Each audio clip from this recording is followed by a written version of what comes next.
हमरे घरवा काज परोज है सत्यनारायण बाबा। गैया के दूधवा चढ़ैबो बाबा जी के। गैया के दूधवा चढ़ैबो बाबा जी के। उतहउए बछड़ा के जूठ है सत्यनारायण बाबा। उतहउए बछड़ा के जूठ है सत्यनारायण बाबा। आज हमरे घरवा काज परोज है सत्यनारायण बाबा।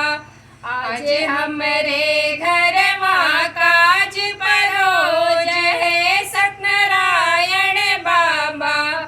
गंगा जी के जलवा चढ़ैबो बाबा जी के।